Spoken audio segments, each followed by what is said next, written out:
Good morning, good night, good evening, good day, wherever you are on the planet. This is Spiritual Technologies 2.0, and this is really a fun thing for me because, and by the way, I'm John Dupuy, CEO of iAwake Technologies, and I've been speaking with all these wonderful people about spiritual technologies, and it's completely expanded my worldview of what's really going on. But now, today, we have the creators of the iAwake technologies. And it's very exciting for me that we're all together. And interesting thing about us all, we're all musicians, So it's like we come to sound through just I don't know, loving music, I suppose. And the first question I'd like to ask is just how you a little bit about your background and how you came to do this and why spiritual technologies as opposed to God knows what other kind of technologies and what your backgrounds are. So who would like to be the first one? Thanks for having me on the panel today. I'm glad to be able to do this. So for people watching, my name is Leigh Spusta, and I've developed what's called cymatics. And what it is it's an synergistic audio entrainment approach that I've come up with over the years. And so how I got to this point is that at the ripe young age of about 13, I discovered my affinity for electric guitar. And, started learning about music and whatnot. And by the time I was, about 17 years old, my interest in spirituality started to blossom. And I always knew there was a connection between the two things.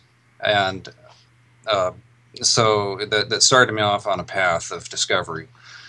And what eventually happened was in 1997, I also decided I was going to learn hypnotherapy and therapeutic imagery, which I became certified in both of those things. And certain connections really solidified at that point. I discovered vibroacoustics and built my own sound table and did a lot of experimentation. I delved into and beyond binaural beats and hemispheric synchronization, discovering isochronic tones and just the different avenues that are out there. And ultimately, over the years, I came up with something that, to me, two main aspects that I think are very powerful. And that is, first, the idea of the ohm sound, which to me is connected with vibroacoustic frequencies. We feel it in our body. It sustains this long, rich sound that is like a group of monks chanting in a temple. And there's just something that's very deeply moving about that and holds a space for us. And the other element is the idea that in music we have dissonance and consonance, or tension and resolution, between any two notes or two frequency values. And the interplay of any two note values creates other beat frequencies and other rhythmic patterns within the sound we're listening to. And to me, that's really where I feel like I struck gold in my approach to craft the music in a kind of an organic way. So I'm not just inserting an artificial rhythm beat for people to entrain to. Much of the time I'm using the combination of notes with the intention of producing these more organic rhythms that allow us to entrain to, which also, by using that approach, I'm able to affect mood and trigger and elicit responses in the listener, just like a person doing a movie score would do so for a film, to kind of cue the listener as to what they're supposed to be experiencing, which is more of a kind of a psychoacoustic approach to things. And so that's been my approach. I've worked with a lot of people, other therapists, in creating their own audio programs, and glad that I connected with you guys with iAwake so that I could help entrain the world, so to speak. So I think that kind of sums that up. Yeah, and Leigh, I found your work before iAwake was even a dream. and I was on the internet looking, trying to find the best, because I was using this technology with clients and students and people suffering from addiction, depression, etc. And I found your stuff, and I was like, man, this is awesome. Then I asked you if I could like use one of your tracks to do an audio meditation for people suffering from addiction, which is now Deep Recovery. It's part of our library at iAwake. And I remember I bought like 5 books on guided meditations. I didn't know what I would do. And then I said, well, why don't I just listen to the track and see what happens? And immediately, the whole meditation just came out. I still haven't read the books. And then I went to the studio, and when I recorded the vocals, of course, I was listening to the music.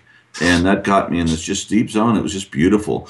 And there was just these wonderful things. When I said heart, all of a sudden you threw in this riff, the boom, boom, boom, a heartbeat, and everything. It just worked great. And people, so anyway, that track finally happened after 4 or 5 years of me messing with it. And we get great feedback, both from the one with the guided meditation and just the audio track itself. So if you guys don't have it or listen to this, go check it out on the iAwake website.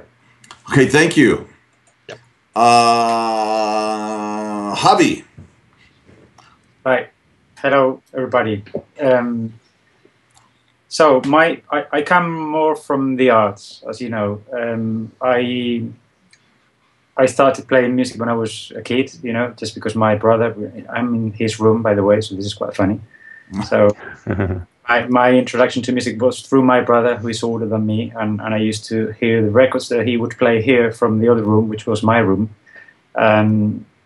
And then he loved music and started playing the guitar when he was very young, and I was younger and wanted to do what he did, you know, as your typical younger brother does. So as a copycat, I wanted to go to lessons too. So I started playing guitar when I was about 11, I think, and was quite fortunate because my second actually guitar teacher was very open to my inability to understand music in a very formal or logical way. You know, the language of music didn't really speak to me at the time. So he would use metaphors and pictures and strange names so I could, you know, learn my way through the guitar and the chords and stuff. And then I went through a massive period of years in which I would just play on my own and be very focused on sports. But then at some point it kicked all back and I started playing in bands and learning many other instruments, and which eventually got me into music production. And I studied actually music production in Brighton in the UK. I formed a project/business with a friend of mine in which we were composing for TV and radio and a few big clients, you know, television and stuff like that. So that was okay, but there was something missing. You know, there was an element missing for me. The work was satisfying because it's creative work and you need to come up with solutions for many different problems, and it's fun. You know, making music is really good fun.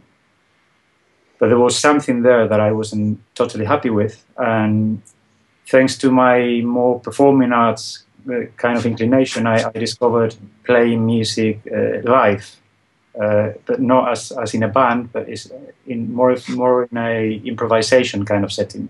So I started playing, for example, for theater groups, you know, playing live music in which I had to kind of sustain with the elements I had the emotional tone of specific scenes. And it wasn't a rehearsal like you do in music, you know. It was every time you played it would be different. So I started to learn how to use all my many little instruments and objects and in abstract ways to kind of create the emotional texture or tone of both the scenes and what the performance that I was looking at needed for them to create what they were after.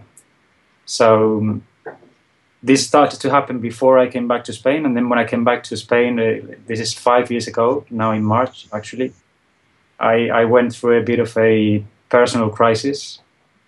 I shouldn't say a bit of a personal crisis, but a full-on personal crisis. And when I was trying to make sense of that and find my way through, I was going to say out, but it wasn't out. You know, it took me quite a long time to find my way throughout this whole thing. I discovered sound entrainment products. I was blown away because after many years using instruments and sounds and being in music production and using software and many things, it never really occurred to me that sound could be as powerful as I am still, learning that it is. Every time I learn more things, I'm more impressed about it. My background was really in the arts, as I said, so I wasn't I didn't really have any spiritual kind of inclination or training. I had it inside, but it didn't have any names. I didn't know much or anything, really. And through that crisis, I started reading and learning about dream work, sound, started using tools, the Enneagram, all your typical psychotherapy kind of language, and the very, the many kind of me's that you can contain, what you call me, and all those, characters, if you will, and how they work, shadow, all that. I started kind of doing a very fast track course in all the things that we normally work with now, John, in iAwake. And I found iAwake, after trying many different products, and I was keeping a diary at the time. I spent, I think, over 2 years using entrainment daily and keeping notes of all the stuff that happened to me. And after that period, at some point, I just stumbled across profound meditation program, and I tried it, and I don't know what happened, but I just realized that was what I wanted to do. I stopped searching, basically. I didn't want to search for any more products. I started using PNP and a few other products, and I became a really enthusiastic customer. I started sending emails to Pam and Eric and everybody there.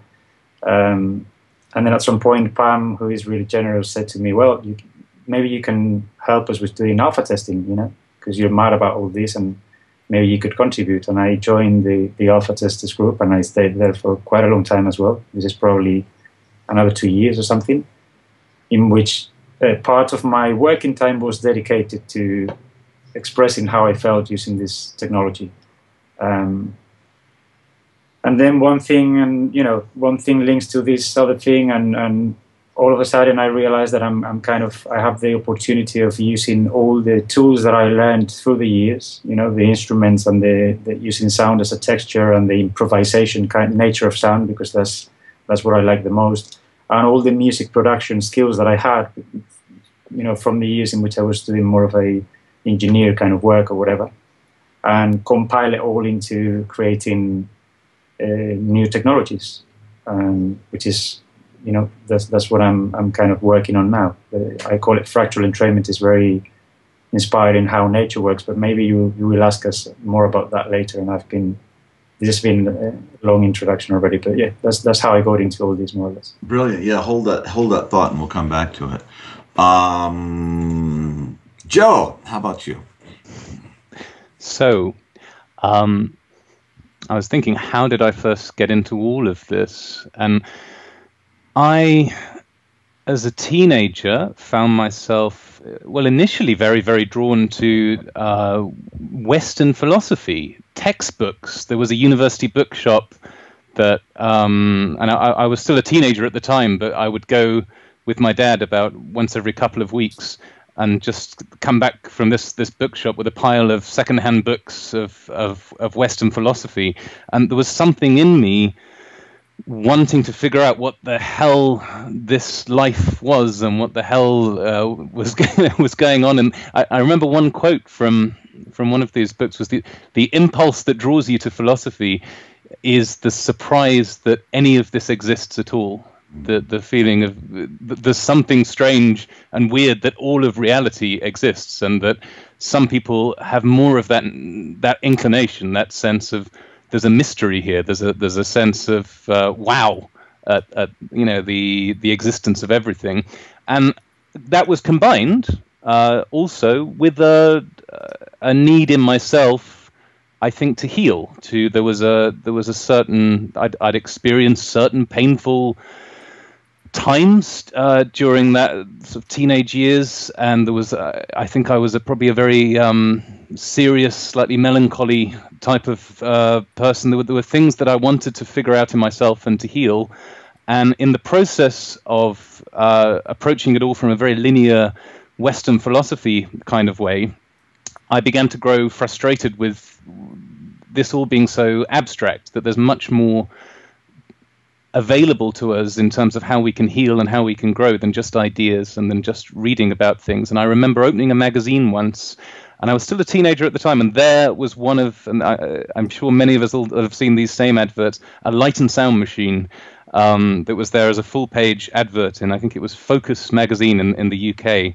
And I sent off for one of these, and that opened the door into me going into a long exploration of brainwave entrainment, of Michael Hutchison's books. I mean, particularly Mega Brain was something that sent many people along this path. Of learning about, I've trained extensively in NLP, in hypnotherapy, in all of, and I am a hypnotherapist. That's my main profession, and certainly, that opened the door as well. I remember being handed a book by Ken Wilber, again, still in teenage years. There was a whole sort of awakening of, my goodness, there's a whole world out here of things that you can practically do, experiments in consciousness that shift things. And I just remember one day walking to the train station, having done some meditation the night before, and just suddenly feeling a wave of euphoria and bliss, the likes of which I'd never experienced, and that had no cue in my environment. There was nothing making me feel that way. There was just there was a sudden realization, wow, what I've been putting into practice through, at the time it was the light and sound machine and doing some very simple meditations, it was awakening something in me that was tangible.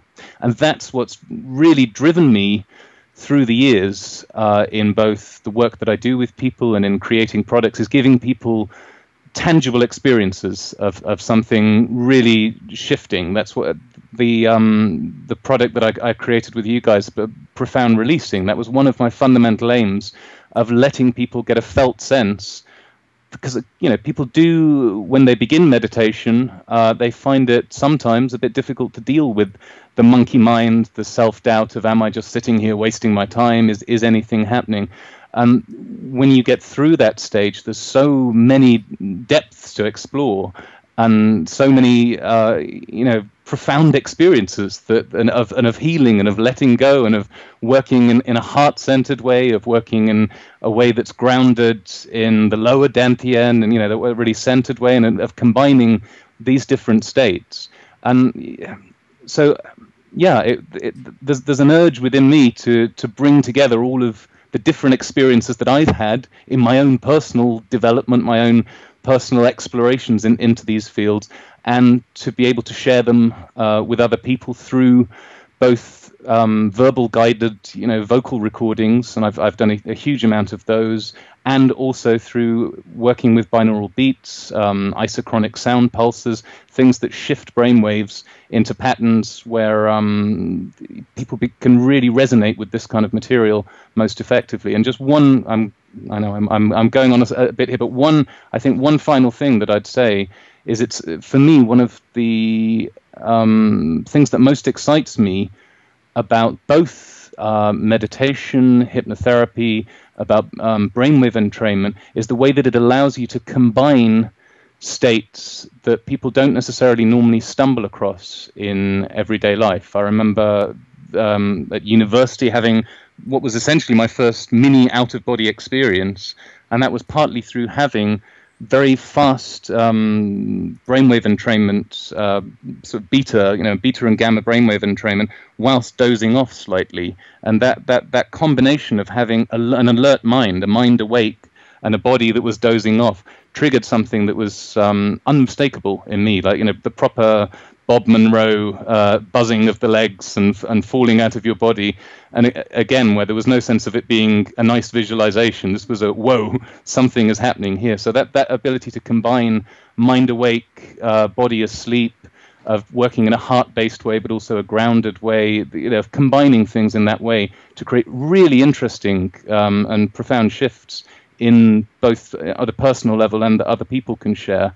It's been a real driving force in my work.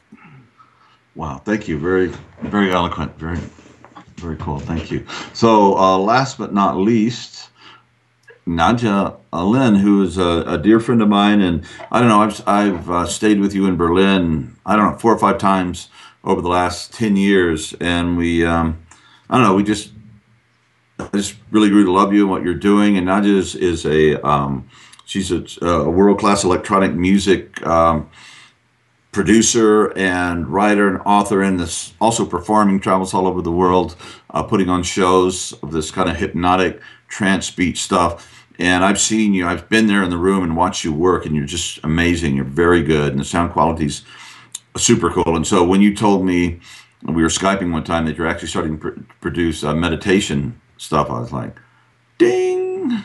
Oh, there's an idea. So yeah, so with that introduction, why don't you tell us how you came to this, and a little of your backstory. My backstory. I was very much into music when I was a child, and I learned how to read music. And when I was a teenager, I went to a special school where music was the main subject. And then I lost my path and became an addict, and lost my connection to music almost completely. And through all that suffering I went through my addiction, I became very much interested in how the healing and transformation would work for me personally. So I started reading all kinds of books, books how to get out of trauma, books about addiction, books about brain science, and all that kind of stuff. I got really into this, and I made all kinds of therapies you can imagine, from EMDR to Tantra and yoga and talking, and I don't know, you name it. And over the years, I found my path back to music, and became a DJ, and started producing electronic music, because music was always a way to find or to connect to myself when I felt very disconnected to the rest of the world. So this was something that really got me and kept me going, and kept me interested in. So I became quite successful as a DJ, and I'm still DJing and producing till now, and traveling around the world. So when I was traveling, I need to fly around the world and working at odd hours, so I can't find sleep in the plane or the hotel room, because there's just a little time before I have to go to the show in the middle of the night and rock. So I started to think about how could I develop some music that would keep me in a quite relaxed state when I only have little time, like about 20 minutes or 30 minutes, and would lead me through this state of deep sleep, so to say, and lead me out of it, so I wouldn't be panicking that I don't that I miss a call or the bell or the show. And so I started producing these ambient music, which I like, my personal favorite music. And I got into this entrainment, binaural beat entrainment. So I started combining my ambient with this binaural beat, and it worked quite well for me. So that's more or less how I came into all this entrainment and iAwake music. Yeah, and you just have a vast experience of working on yourself, and I mean, you know so much about so much. You've worked really hard, and it's been great to be your friend. You visited us one time in Utah, you and Helmut, your partner, and just an anecdotal incident. They had their computers with them so they could mix music, and I borrowed a PA system from a friend, and there was a bunch of Zen Integral people doing a workshop or a retreat one town over. So I invited them all over, and they set up in the kitchen, and everybody was dancing in the living room. The lights were flashing, and the whole neighborhood, this little town of G, boom, boom, boom, boom, boom. And Pam had no idea about this, and she arrives home when she was still a wilderness therapist. And I meet her at the gate. Honey, I invited a few people over, and I boom, boom, boom, boom, boom. It was awesome, and much to the tolerance and the loving kindness of our neighbors. Nobody called the police on us, and it was brilliant. It was like having these world-class, no, it was not like these world-class electronic music DJs in our little house in Teasdale, Utah. That was great. And and the other thing is riding a bicycle with you in Berlin. I've had enough near-death experiences. I think my prayer life increased by a factor of 50% or something. So what are you guys working on now? What is the next step? What is your frothy cutting edge with this stuff? At present, I'm working on I call them microwaves because they're just so short, like 10 minutes or even less. Short meditation ambience. That's what I'm doing right now. I don't know where it leads to, but I like them already. So I will send them out to my people first to see what they think about. These people too, yeah. And these people too, yes. I've been working for some months now on a new program called Rest and Recharge. It's much more than just a timeout power nap kind of program.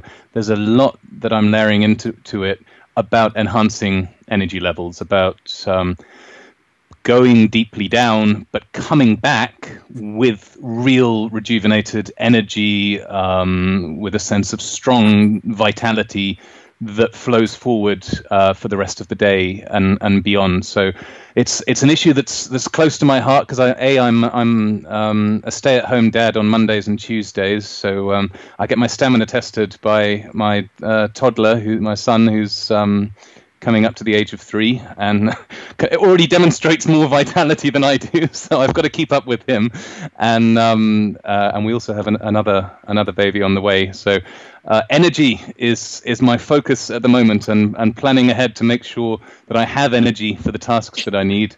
And so the Rest and Recharge program is all based around layering rejuvenating binaural beat and isochronic tone frequencies and all sorts of different sound pulses harmonically layered together that take you into a deep alpha state, not necessarily drifting all the way down to theta and delta, but just alpha, and then combining that with low beta. So calm alertness, deep relaxation, calm alertness, deep relaxation, coming back with alertness, and and with different voices as well. So there'll be some vocal tracks, some just music and brainwave frequencies only, or nature sounds. I'm playing around with different things and testing it with a few people, but I'm very excited about it. Terrific, thank you. Well, I'll jump in. First is the follow-up to Solar Infusion, which we just released through iAwake, right? Right. And which is going to be called Lunar Activation, kind of a sister track, right? And so that's just going to be about people being able to tune into their inner wisdom, their insight, and kind of create a little bit of a space of that evening mystery that we can just kind of dive into your intuition. So that's the purpose of that. But a bit broader project that I'm working on right now is called Cave of the Ancient Sage. And that's going to rely heavily on a psychoacoustic approach. And at this point, it's going to be all instrumental, but I'm kind of holding on to the idea that I might also add some sort of a guided imagery to it. But the purpose is that the listener is going to be led through a discovery process. And so there might be environmental sounds. So while they're hearing the entrainment music, perhaps they hear the sound of footsteps hiking up a trail, or wind blowing. And just at certain moments, it's a soundtrack to a journey that plays out in your mind. And we're just starting it off at this point with the suggestion that when you search for that ancient cave, or the cave of the ancient sage, that eventually you find this sage, and he has some sort of gift of insight or discovery for you. And I have a feeling that it's going to be a serial, or something that's an ongoing, kind of like part 1, part 2, part 3. And so we'll see if I add the guided imagery. I don't know if just the suggestion that somebody reads through before they listen to it will be enough, or maybe we'll do both. And that should be very interesting. But I wanted to really create something that allowed somebody to have a journey experience, and that it can be different each time that they listen to it.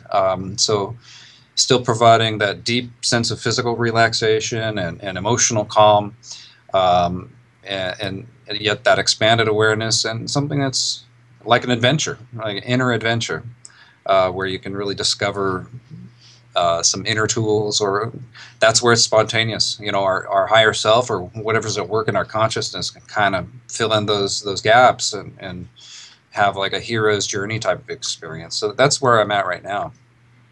Yeah, brilliant. And I love solar infusion, and I'm the guy that added the tagline, the journey of enlightenment, or true enlightenment, or something like that, because in my experience of it, it's like with this technology, I am so not let off the hook. I have to deal with my crap.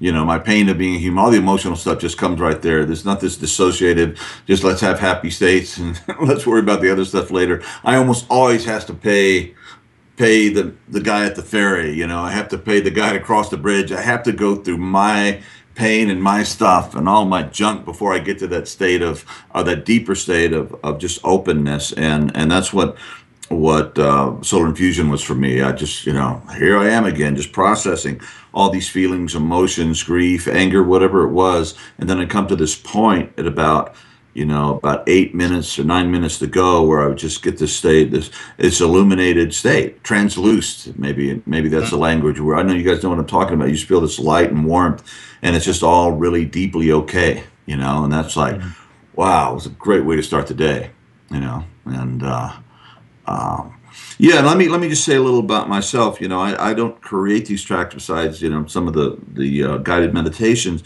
but I set it myself to be, you know, the major practitioner.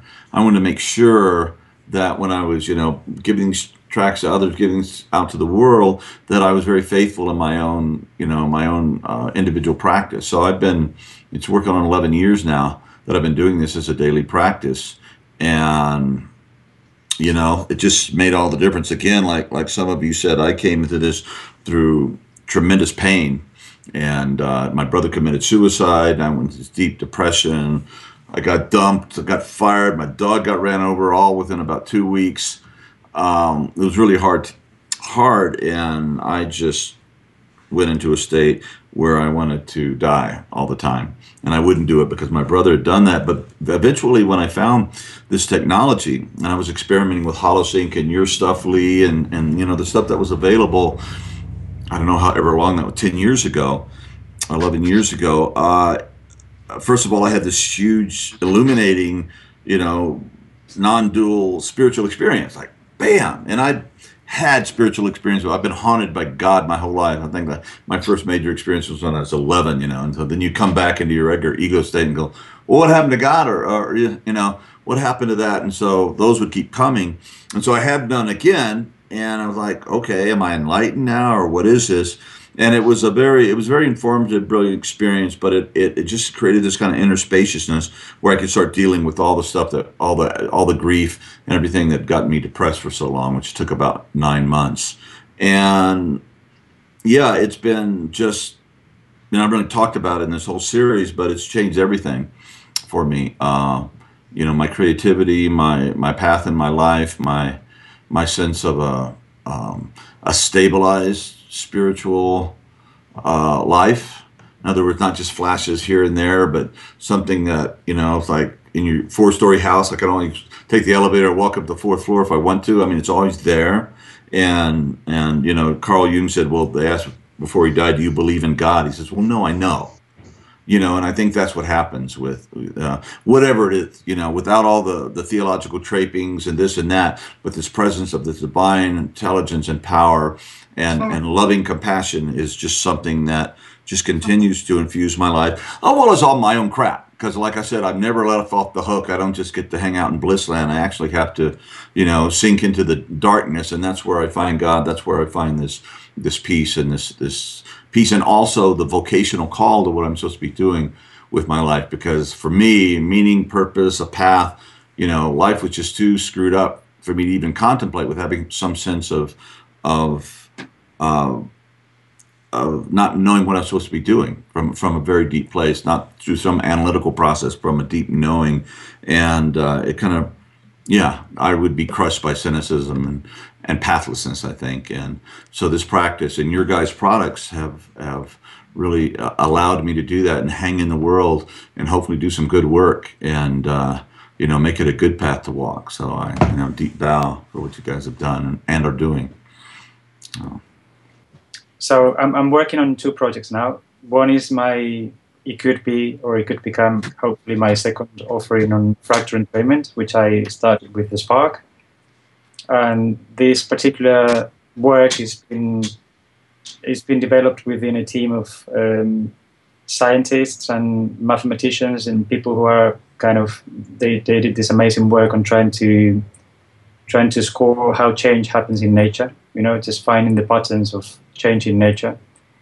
So I consider this to be more maths in motion. I'm very surprised by how the track works, and it's actually very inspired by one of the technologies that I first used, which is Prima Sounds. It's an amazing thing that I just sent you recently, John, so you try it as well. And rather than using headphones, it's more about using a good PA system if possible, and resonating your whole body and flesh, muscles, tissues, water inside. And that work is particularly tuned to the energy system, to the chakras, and it was also developed by a mathematician. So I was very intrigued by that work, and I used it for quite a few months. And I really resonate with what you said, John, because that pushed me into very uncomfortable places. It's not always about having a relaxation response or a good experience, which is very nice. You know, I love those, as you can imagine. But sometimes I had to deal with a lot of pain, a lot of fear, you know, watching myself wanting not to do this because it was too much, or feeling overwhelmed for days after. And that's why, or that kind of informed my main take on entrainment, which is trying to find the most organic possible ways of creating entrainment tracks.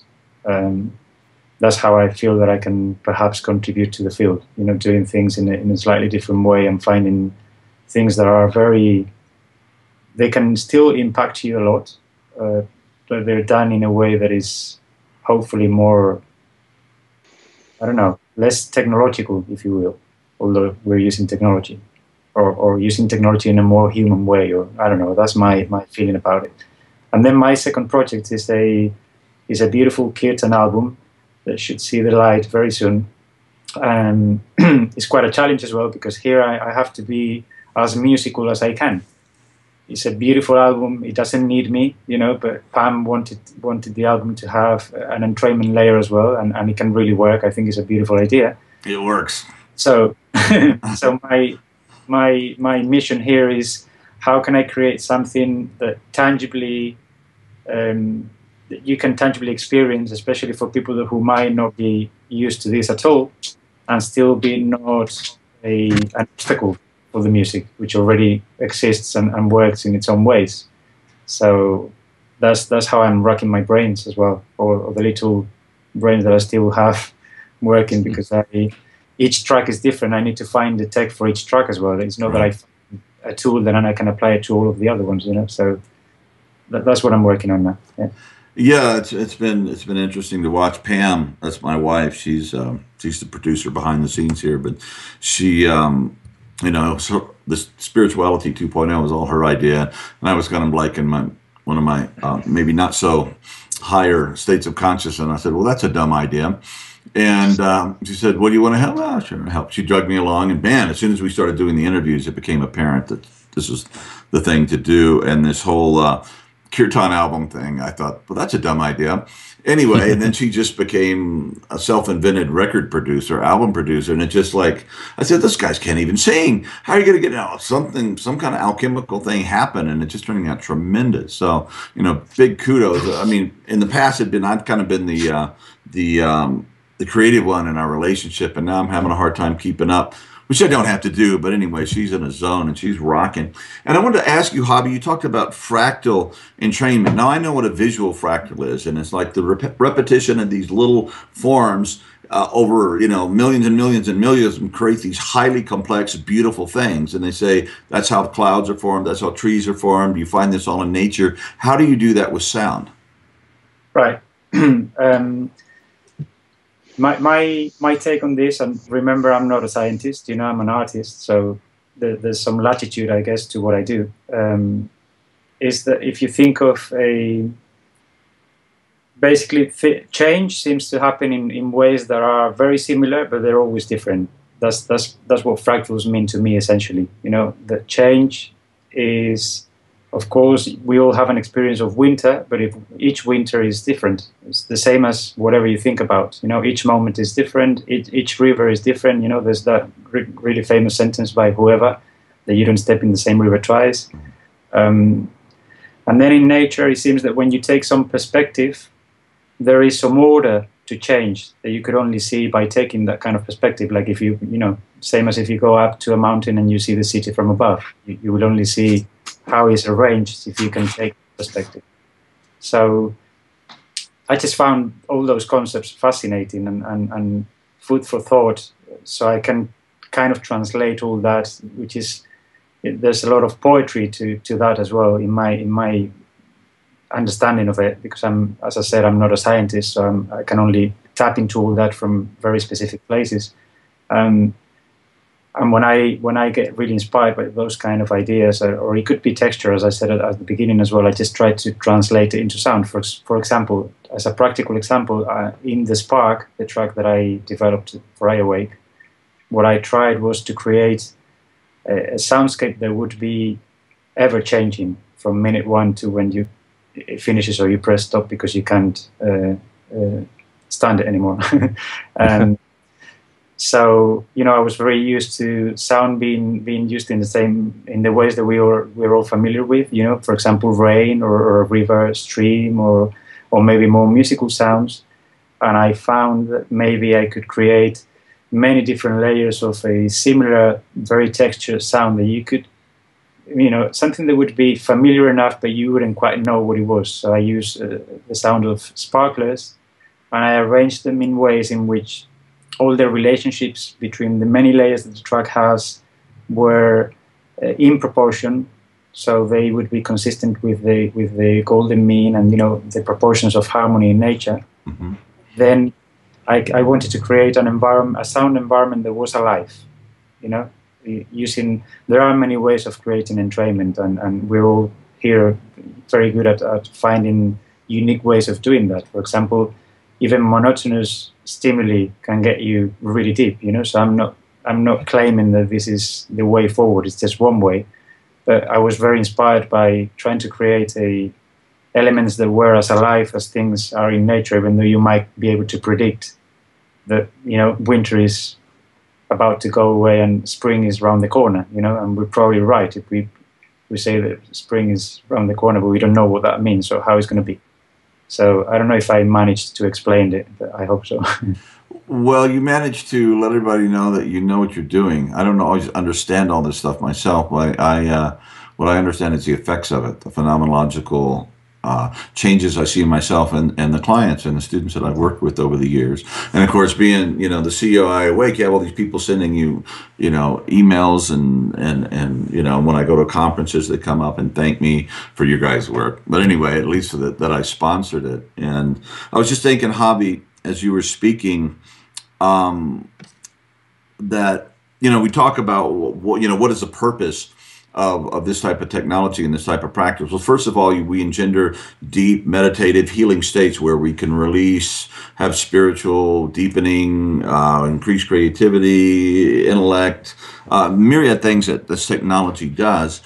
But it also, the just having cool states is not really it. The Holy Grail is higher stages of our own development. They're developing the higher stages of more compassion, more wisdom, and all stuff has been very noted and very studied by developmentalists at Harvard and all over the world, and even developmentalists for centuries, millennia now. And they basically agree on the same thing. And I've just noticed that iAwake as an organization, I've kind of like, we've created the organization I always wanted to be in, because before this I was always in very kind of standard corporate hierarchical blah blahs, okay? And they call me CEO just because it's a nice thing to say, you know, when I'm talking to somebody. Oh, CEO, he must be somebody, right? But it's really this collaborative thing that we do, and I think the guiding principle has been kindness and generosity, and dealing with people that you could deeply honor and respect. And so there's no, I mean, I don't have a sense of being your guy's boss, or I'm just like grooving, being part of this this band of brothers and sisters that are creating technologies that are changing the world. And I just love the mutuality and the respect, and the way the old games that I always never could really fit into are no longer present here, which allows me to do this work. And I think it's just the ongoing work that we're doing together, and the tools we're creating, and the practices that we're doing has just made all the difference. Couldn't have happened otherwise. I just don't believe it. So my little spiel to, you know, say thank you. How do we test the tracks, or, you know, their efficacy or something? No, that's a great question. So as CTO, maybe you could talk about how we do that. All right. Yeah, sure. So when in developing, in a phase in which I am developing a track, and this is probably the case for all of us, I need to use myself primarily, you know. So there's a quite a long time in which I need to kind of have two minds, the creative kind of process, and also how I would receive that if I was away from it, if that can be done. You know, I don't know if it can be done, but I try. So sometimes I use what I'm doing as if it was somebody else's work, and I just play and see what it does to me. And then there's quite a lot of input that I get from the states that I might reach while being exposed to what I'm trying. And it comes to a point in which I consider it shareable. So I tend to share it with a very close group of people, in which you are, you know, and people iAwake, and, you know, my partner and some friends that are very used to doing inner work, and they, if they don't like the experience, they will freely share it with me, and they will give me input about why it doesn't work for them, which is very important. You know, the input is always, to me, it's as important to know that it hasn't worked for somebody or it has worked. I want to know why, because also sometimes it might work for you, maybe something works for you, and a week later it doesn't, you know. This is not like, or in my experience, using these tools for growth, or for inner knowing, or for healing, or for releasing, is not a strict kind of science. It's not like you take an aspirin and 7 out of 10 will get rid of a headache. You know, I don't see it working in that way. Not necessarily. I don't know. So all I'm trying to say, I guess, is that I'm very curious to know why this might be. How can I make it better? Why didn't it work for you? You know. So after doing changes, if it needs to, sometimes it doesn't, then it's time to release it to the alpha testers, that group that I belonged to for a long time. And those are people who we are really thankful for, because they use this on a daily basis, and they're spread around all the world. And we have a Facebook group in which they, once they get the track, they start sharing their experiences, and that's really informative. For example, Joseph knows about this because we went through this process with his track, and he learned a lot about what happened to us while trying it, for example, you know. And it was the same for me with the Spark. I learned so much from all the feedback that I got. So once the alpha testing period is a go, you know, I was going to say it's over. It's never over, but, you know, if enough people are convinced that this is a product that does what it says in the tin, then it's time to release it to the beta testers, which is basically a lot bigger group, and they are very enthusiastic iAwake practitioners. You know, when they get a product, they know that this product has been kind of approved by all our previous standards, which would be having completed a developing phase, having completed a proper alpha testing phase, and then it goes into beta. And then when we get all the huge feedback that we get from the beta testers, we review it and see if the tracks are good to go or not. Sometimes they might not be, you know, they don't always are. And very recently we started using something that I developed through the years, which is called the spiritual stimulation scale. It's a scale that I did in which, inspired by the amazing work of Max Cade and Anna Weiss, that we will all learn about thanks to this summit. There's a table of what is called table of subjective landmarks, in which they try to map the internal states with how our physiology would respond, with EEG measurements and stuff. Unfortunately, I don't have any means of testing the external side of things, the physiology. You know, I don't have any equipment to do so, although I'm willing to. So it's all an experiential kind of phenomenological, like you say, kind of mapping of inner states. So I did this huge list that actually pissed off a few testers. I'm sorry, because it's a bit too comprehensive. But so we could develop it further, and now maybe people might not be as used to describe what happens to them. And my point with this was trying to have a few categories and see if the track was helping in those. You know, so if we're doing a relaxing track, try and explain what happens when you relax. You know, what kind of inner experiences you have, and what you might notice during the day, or how that work can affect you, and then have it all quite described so people could say, yeah, this is happening to me, or this is not happening as much, or, you know, I find this could be better. And we kind of introduced that to the alpha and beta testers as well, to have more data, which is not always good, but I think it can work. So it's a long process, you know, it's a long and very detailed process, and it's fascinating, actually. I've only had a little bit of experience in being involved in having some of my stuff tested with iAwake's alpha and beta group. But I just wanted to echo a little bit of what Javi said, that absolutely, when I'm sitting down to create something, the biggest barometer I'm using is myself. If I'm not experiencing something while I'm creating it, and then sitting back and just listening back to what I'm laying down, if I'm not having an experience, then I can't count on anybody else having one either. And there's a lot of again, just like you said, Javi, the creative mind is definitely at work to be intuitively inspired. Let me try this, let me try that. But also, you know, you got to keep the manager's hat on and say, okay, well, we're supposed to kind of, you know, hit these beats in a certain fashion. So it combines usually in a synergistic way that evolves on its own, because the intention at the outset, if the intention's clear, the clearer it is, the more flowing and easy the creative process is, and there's less going back and having to change anything. That's what I've found. And then when I feel like, you know what, I'm really excited about something, or it's absolutely producing a result, the next one is if my cat is zonked out, I know that that's a good sign. But then I'll hand it out to a few different therapists that I work with in Los Angeles at the Hypnosis Motivation Institute or the American Hypnosis Association, and they test it out with some of their clients in private sessions, and then I get some feedback that way. And then finally, I have a couple people that have EEG monitoring equipment so that they can actually you know, look on the computer screen and see the biofeedback of what's going on when they're listening to it.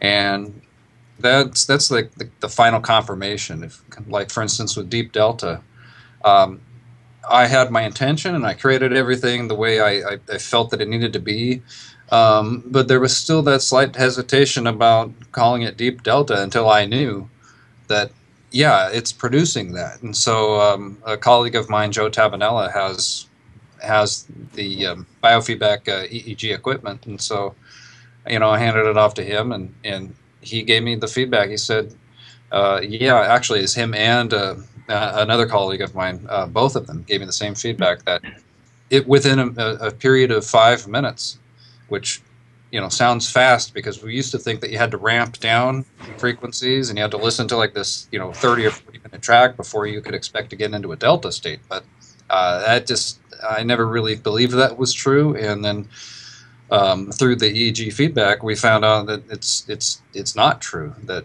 within 5 minutes you start to see the propagation of the delta dominance come up and the other states become subdominant. And so to me, it's really cool to get that type of feedback and to know that you're on track with it. And so that's exciting. And yeah, so that's I guess my process. Terrific, thank you. I want to say I've been working with students and groups of people for 10 years using this technology. And I go back to what you said, Joe, about Michael Hutchinson's work, Megabrain. That was really a guide to me when I first started having all these amazing experiences. And that book was published, I think, in '91.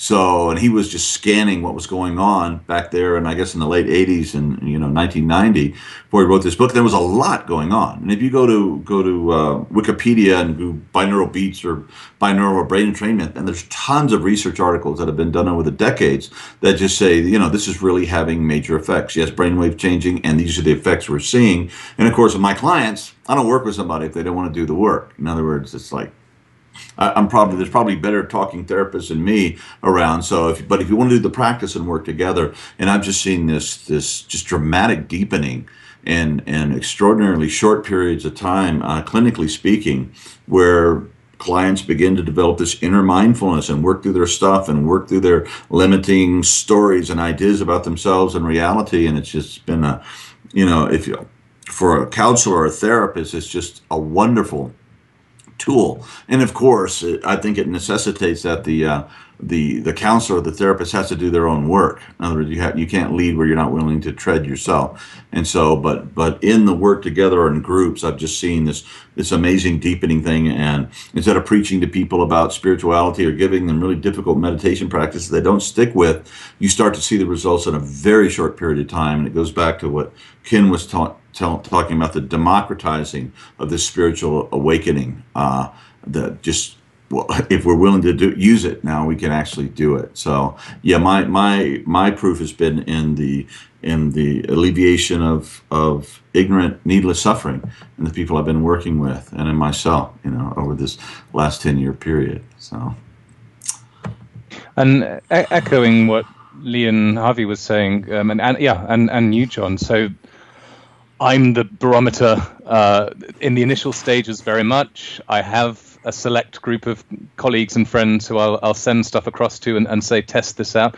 But I think, and I've got access to some, like I've got a commercial grade EEG unit and the M-Wave from HeartMath and a couple of galvanic skin response units. So I do tracking to a basic level. I don't have the full research lab that I think we all dream that we could have if we could live our mad scientist dreams to the full.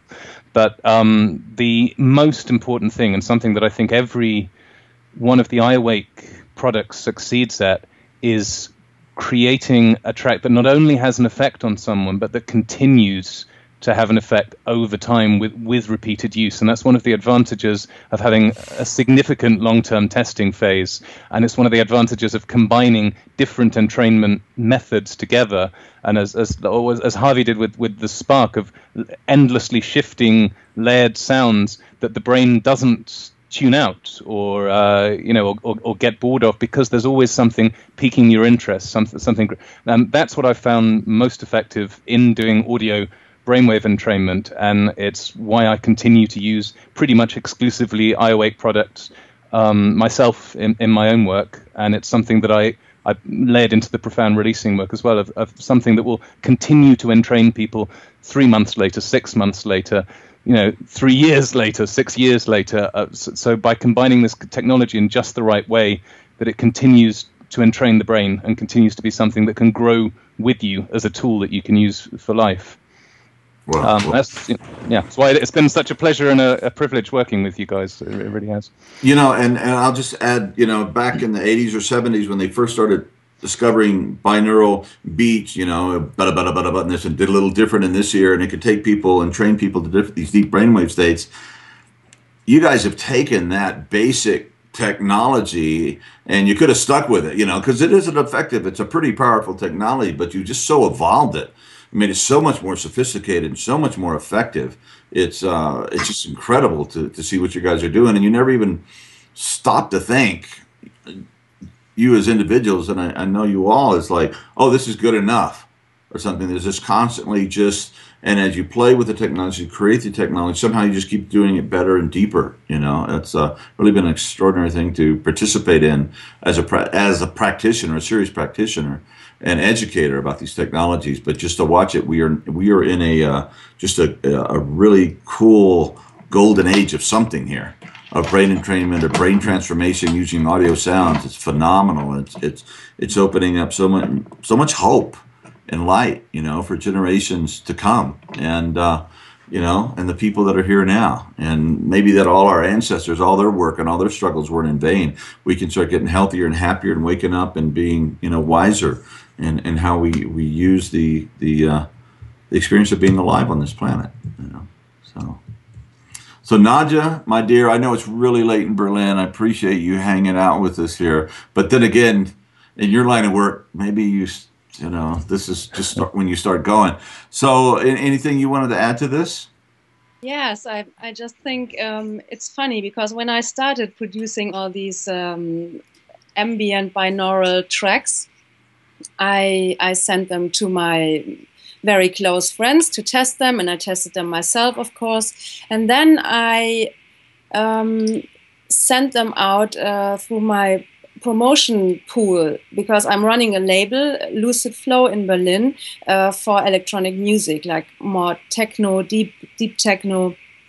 And I have a huge pool of DJs, radio promoters, and all kind of people who are involved in electronic music. So I thought to send it to a handful of selected people and see how they would respond to it. The thing is, they are people who are really huge in the business, and they get tons. They are drowning in music, so it's not easy to bother them, so to say, with your music, especially if it's not techno, nothing they can play in a club. So I was kind of, my heart was beating when I sent out the stuff.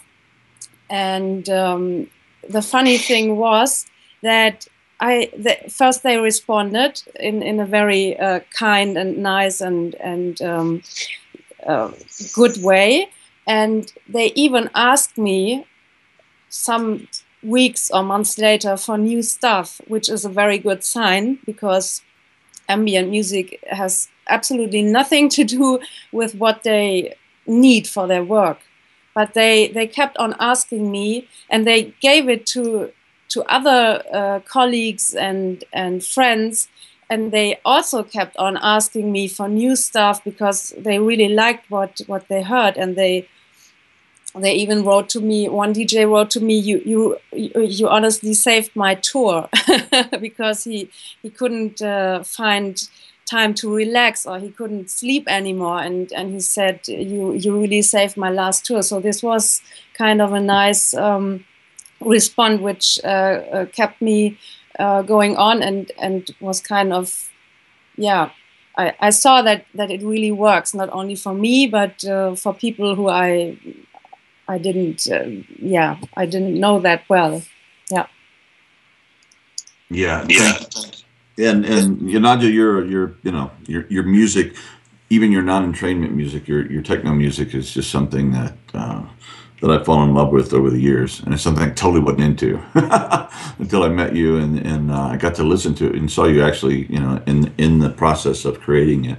So, hey guys, this has been wonderful. Thank you so much. I just had this vision that I want to, in the next year or so, I'd like to get us all together in the same space-time location and just hang out and play music and talk and have fun and just celebrate this life that we've been given and the work we're doing. So it's been terrific.